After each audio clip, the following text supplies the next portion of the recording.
Hello, my name is Kat Fithian, and today I'm speaking with you about hearing loss and how people with hearing loss are marginalized in society and what we can do about it.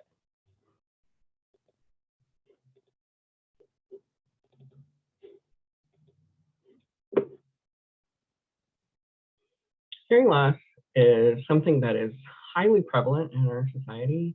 You can see the statistics on the screen. 1 in 5 children from 12 to 19 incur hearing loss that is disabling. 2% of adults up to age 54, 8.5% from 55 to 64. And you can see the percentage of people who have hearing loss greatly increases with age. So this is something that is an important piece of combating ageism. And it's important that we all understand not just how hearing loss occurs, but what we can do to advocate for and support people who have hearing loss. There's a great stigma in our society against aging, and the fact that hearing loss is greatly associated with aging puts a strong stigma on hearing loss itself. Untreated hearing loss increases one's risk of cognitive decline, dementia, falling, social isolation is the natural, and depression. Even a mild hearing loss can adversely affect a person's cognitive abilities in day-to-day life. Hearing loss contributes to social isolation more than anything else, because when you can't hear and contribute and participate in conversations, you suddenly are not really yourself anymore. I experienced this myself about 5 years ago when I suddenly lost my hearing because of an ear infection. I lost almost all of my hearing due to nerve damage in my left ear. While we were working on that problem, we realized that my right ear had normal aging hearing loss and was advanced for my age. I am in my 50s, and it's unusual to lose so much hearing so quickly in one's 50s, but it happened to me, and it really can happen to anyone. Children can lose hearing with hearing infections, and so can adults. Only about 20% of people who need hearing aids will actually use them. That is true because hearing aids are very expensive, and it takes a long adjustment period to get used to hearing aids. There is no technology available at this time to give you hearing that is like your natural hearing if you have a hearing aid. Essentially, it always sounds like it's coming through microphones and a speaker, because that's what's happening. Hearing aids cost anywhere from $900 to $3,500 per hearing aid. My hearing aids, because of my unique condition, cost $3,000 a piece. I opted for the largest ones I could get so that I could use larger batteries, so that I could use them as a prop to show people that I needed them to speak up. I was working as a librarian at the time, and people get nervous when the librarian asks them to talk louder. So I wanted to be able to point to my ears and tell people, yes, I have hearing loss, even if we have a language barrier between us. Of those who would benefit from hearing aids, 7 of 10 people cite financial reasons for not using them. And is it any wonder? Most health insurance plans do not cover hearing aids. That includes Medicare, which is our health insurance safety net for people who are older. Given that older people tend to have 50% of older people need hearing aids, and they are not covered under Medicare. Only 22 states require hearing aid coverage in health insurance. And of that, only 4 require hearing aid insurance for people who are adults. Noise exposure is the most preventable cause of hearing loss, but also quick access to healthcare, quality healthcare, can alleviate some of those hearing and ear infection related hearing losses. When we look at this in the context of Young's 5 Faces of Oppression, you can see that powerlessness comes because we're not given proper accommodations in most settings. Going to a public meeting that has more than just 2 or 3 people, I require a PA system and microphones. Everyone who speaks at that meeting needs to be using a microphone. It's very difficult to convince coworkers and colleagues that this is the best way to provide accommodation for people, and quite necessary. The violence is not always physical, it's really emotional in this case. Emotional violence comes through social isolation, not being able to hear your peers, not being able to hear your friends, having to ask people to repeat themselves over and over again. A lot of people who don't understand get very frustrated with that behavior. We get marginalized. This requires strong advocacy, and you need to be a strong self-advocate. When you have hearing loss, you need to be able to go to your employers and say, I need for meetings to have amplification. And you need to be able to go to that community meeting that you attend and say, can we please get amplification for these meetings so that I can fully participate? And that's hard to do.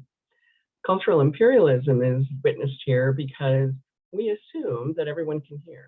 We assume that since I'm older and I can hear what's going on, that you will be able to hear what's going on. And it's just not true.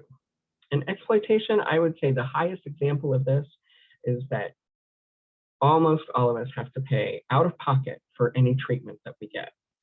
Hearing aids, classes for accommodation and learning, learning ASL, those things all cost money and they're not covered by health insurance. What are some other examples of marginalization? Finding a job, maintaining a good work reputation. These are all things that are very real problems for people with hearing disabilities.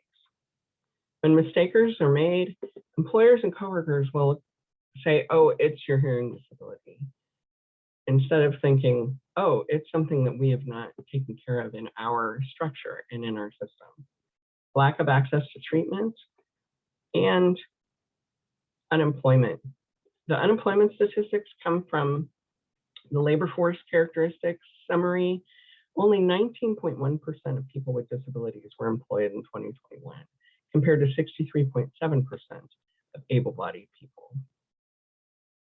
Persons with untreated hearing loss have a higher risk of dementia, more rapid cognitive decline, a greater rate of depression, and they can cause all of us to become more socially isolated. In my own situation, I am a musician, and when I started using, first when I lost my hearing, and then when I started using hearing aids, it was a very long adjustment period, and working closely with my audiologist to find a way to still participate in singing and playing music using my hearing aids. So currently, there are advocacy groups. The three most prevalent ones are AG Bell, the Hearing Loss Association of America, and the one that I use is NorCal. NorCal is a center here in the Sacramento area. I live in Sacramento, California. It provides advocacy and support, educational services, a lot of support groups.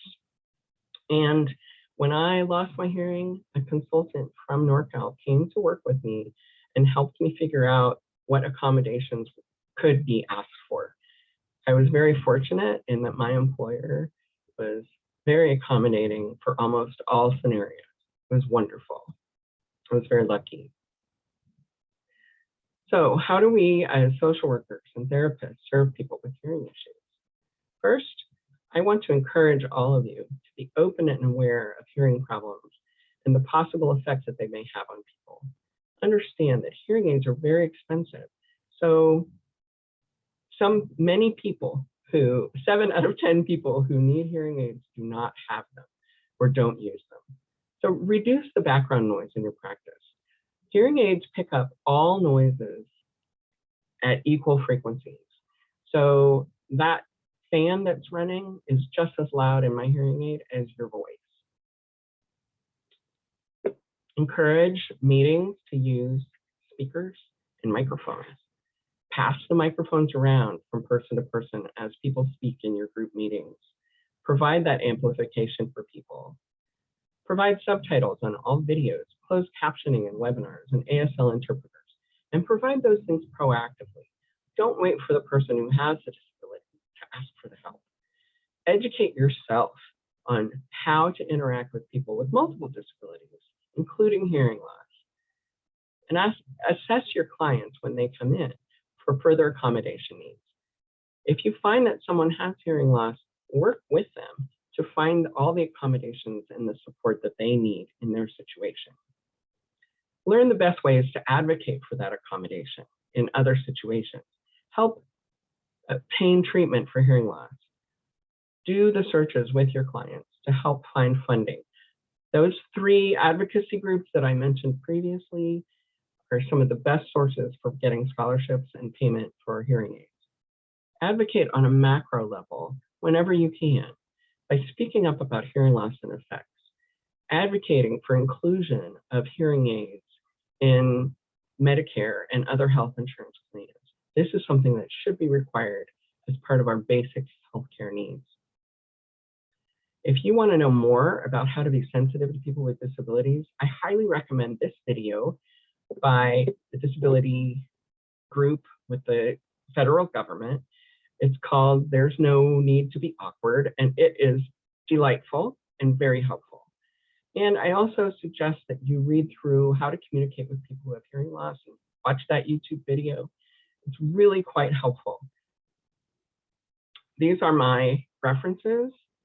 I've been studying this for quite some time. It's been really, really rewarding for me to be able to bring this information to you. I encourage you to speak louder, to speak more slowly, and when someone asks you to repeat what you said, use different words the second time. Thank you for listening.